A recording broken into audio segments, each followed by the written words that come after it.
Hi friends, எல்லாம் எப்படி இருக்கீங்க? இன்னும் காடை முட்டை தொக்கும் காலையிலேக்கு உப்புமாவும் தான் உண்டாகினேன். காடை முட்டைக்கு சின்ன வெங்காயம் 10, பெரிய வெங்காயம் 2 வெட்டியிருக்கேன்.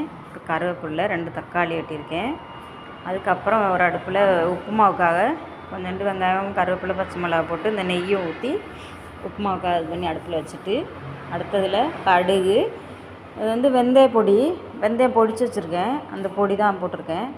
அதுக்கப்புறம் சின்ன வெங்காயம், பூண்டு, பச்சை மிளகா, கருவேப்பிலை எல்லாம் ஒன்றா போட்டு அது கொஞ்சம் நேரம் வாடினதுக்கப்புறம் பெரிய வெங்காயம், தக்காளி இதெல்லாம் போட்டு ஒரு வாடி உப்பு போட்டு கொஞ்சம் மூடி வச்சுட்டு என்ன பண்ணணும்னா, அடுத்து நல்லா வாடினதுக்கப்புறம் உப்புமா உண்டாகிறதுக்கு வரையும் ஒரு டப்பா, அந்த கப்பில் 1 கப்பு 1.5 கப்பு தண்ணி ஊற்றி 1 கப்பு ரவை போட்டிருக்கேன்.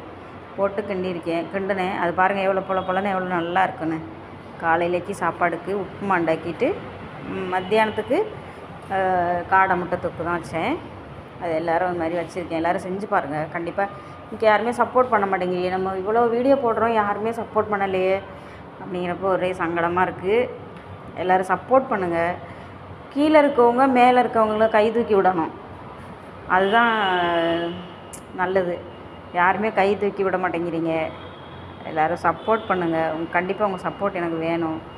இந்த முட்டை இந்த மாதிரி இது வாடி வர்ற சமயத்து கொஞ்சமாக தான் தண்ணி வைக்கணும். நிறையா தண்ணி வச்சா ஒரு மாதிரி இதாயிரும். இன்னும் கூட தண்ணி வற்றினா டேஸ்ட்டாக இருக்கும். எல்லோரும் வச்சு பாருங்கள், ட்ரை பண்ணி பாருங்கள். எல்லோரும் சப்போர்ட் பண்ணுங்கள். கண்டிப்பாக உங்கள் சப்போர்ட் வேணும். யாருமே சப்ஸ்கிரைப் பண்ணவே மாட்டேங்கிறீங்க. எத்தனை வீடியோ போட்டிருக்கீங்க, யாரும் சப்ஸ்கிரைப் பண்ண மாட்டேங்கிறீங்க. யாருமே கண்டிப்பாக இது